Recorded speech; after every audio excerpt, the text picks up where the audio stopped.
안녕하세요. 디지털 페인터 해서랑입니다. 오늘은 저번 영상에 이어서 배경 스케치할 때 꼭 정해야 할 요소 중 남은 두 가지 요소를 알려드릴게요. 안 보신 분은 저번 영상을 보고 오시면 좋아요. 저번에 제가 캐릭터, 장소, 상황을 말씀드렸죠. 캐릭터는 인물의 서사와 관계, 장소는 그리고 싶었던 풍경이나 소재, 상황은 인물과 장소가 합해지면 만들어지는 그림의 스토리라고 말씀을 드렸어요. 스토리텔링 있는 배경 일러스트를 그리기 위해서 고려해야 할 남은 두 개는 스케일과 연출이에요. 스케일부터 한번 이야기해볼까요? 스케일은 배경 안에 어느 정도의 공간이 있는가, 쉽게 말하면 화면 안에서 인물이 차지하는 비율이에요.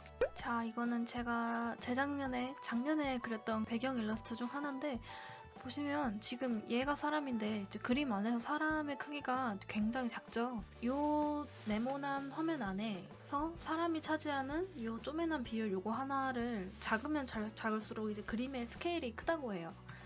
다른 그림도 한번 같이 볼까요? 이건 예전에 제가 영상으로도 올린 적이 있던 그림이죠. 근데 이 그림은 아까 그 그림에 비해서는 화면에 비해서 인물이 차지하는 비율이 조금 더 크죠. 요만한 크기의 인물의 크기가 요 정도 돼요. 이 그림은 아까보다는 스케일이 작다고 할 수 있겠네요. 이 정도로 이제 사람의 동세와 포즈와 사람의 얼굴이 보이는 그림 같은 경우에는 이때부터 아까 제가 초반에 말씀드렸던 그림의 인물의 이야기, 즉 캐릭터에 대한 이야기가 들어가야 되는 스케일인 거예요.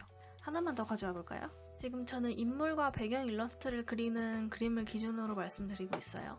자, 보시면 이것도 이제 배경이랑 인물이랑 다 꽉 찼는데 아까는 이제 뭐 화면의 길이가 이 정도였으면은 사람이 이 정도 크기였는데 지금 이 그림은 보시면은 요만한 네모난 크기 안에 인물이 거의 반 이상의 비율을 차지하고 있는 게 보이시죠? 요거는 진짜 스케일이 거의 작다? 스케일이란 얘기를 거의 안 하는 정도의 그림이에요. 이렇게 순서대로 말씀드린 것처럼 요 그림, 그리고 요 그림, 그리고 요 그림 순으로 그림의 스케일이 크다고 할 수 있어요. 스케일은 한 번 더 말하자면 네모난 화면 안에서 사람이 차지하는 비율이에요. 아무리 배경 일러스트라도 사람이 조금이라도 들어가는 표현이 좋거든요. 왜냐면 사람을 넣어줘야 그 그림과 풍경의 게임의 스케일을 알려줄 수가 있거든요.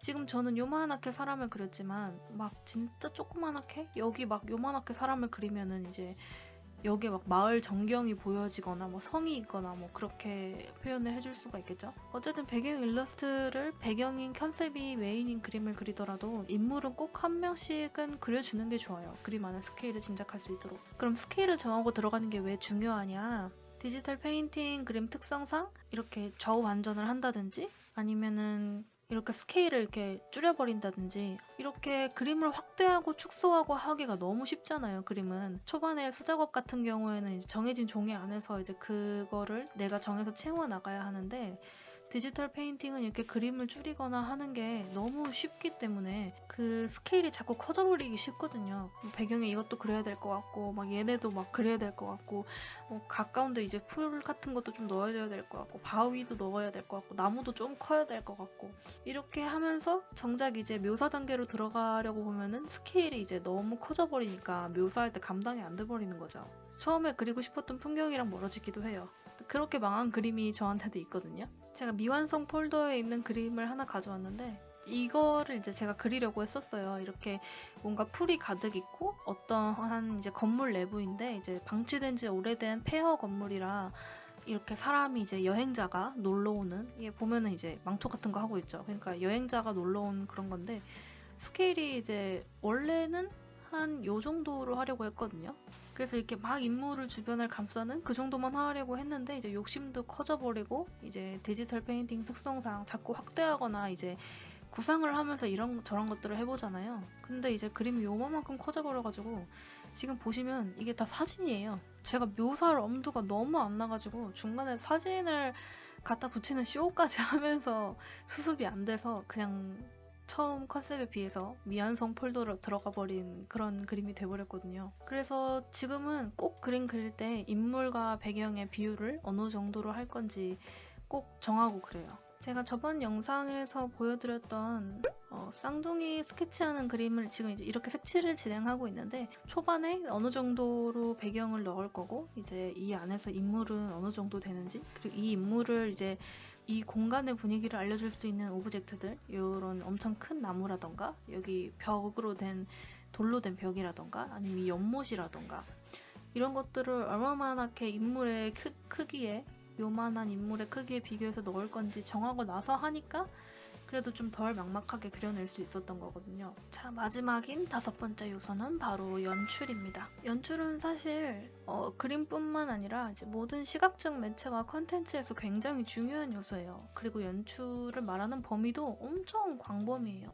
색, 오브젝트의 위치를, 인물의 크기를 나타내는 구성, 눈높이, 각도 등등 굉장히 많은데 이제 오늘은 배경 일러스트를 그리는 과정에서 연출의 중요성에 대해서만 얘기를 한번 해볼게요. 이 초보자들에게 연출이 어려운 이유는 연출이라는 게 하나의 대상이 아닌 요 여러 가지 요소들을 비교하고 조율하는 일이라서 그렇거든요. 인물은 이제 얼굴이나 옷, 요거 등 다양한 대상이 있긴 하지만 그래도 결국 이 요소들이 합쳐진 게 인물이라는 하나의 대상이거든요. 세상에서 가장 복잡하게 생긴 대상. 근데 배경은 그 대상들을 수백 가지를 채운 대상들의 집합 공간이에요. 요 대상이 하나가 있고, 요 대상이 하나가 있고, 요 나무라는 대상이 하나 있고, 사람이라는 대상이 있고, 연못이라는 대상이 있고, 그 안에서도 바위, 연잎, 그리고 여기 옆에 식물들, 그리고 뒤 원경에 있는 식물들 하나, 그리고 요 사이를 메꿔주고 있는 요 풀들. 이렇게 대상 하나하나의 특성에 집착하는 것보다 이제 그 대상들의 관계를 알아보고 이렇게 흐름에 따른 이제 구성 같은 것들을 연구하는 게 조금 더 효율적이거든요. 서로 조화롭게 이제 비교되고 흘러갈 수 있도록 조절을 해줘야 돼요. 저 또한 그런 장치들을 굉장히 많이 그려놨거든요. 예를 들면은 이 인물을 향하는 일단 대상들의 선을 굉장히 많이 만들어놔요. 방향들을 이렇게 여기 인물에만 이렇게 약간 갈색에 빨간색 계열의 색을 배치하기도 하고요. 또 이렇게 검은색, 살색, 하얀색, 또 어두운 바지 이렇게 명도 대비로도 강조를 해주기도 하고 연출은 어떻게 그려야 된다라고 한 문장으로 얘기할 수 있는 간단한 개념이 아니라서 전부 얘기할 수는 없지만 아마추어들은 중요하다고 생각조차 안 하는 부분이기도 해서 오늘 중요성에 대해서만 말씀을 드렸어요. 자, 두 영상의 결론이에요. 배경 일러스트를 그릴 때, 스케치할 때 총 5가지를 정해야 돼요. 캐릭터, 장소, 상황, 스케일, 연출. 캐릭터는 인물의 서사나 관계고요. 거기에 장소를 더해서 살을 붙이면 상황이라는 그림의 스토리가 나와요. 또 내가 표현하고 싶은 것들을 어느 정도 공간 안에 담을 것이냐, 그림의 스케일을 정해둬야 되고요. 연출로 정해진 공간 안에서 그림이 조화롭게 보이도록 선, 면, 색으로 잘 조율을 해줘야 됩니다.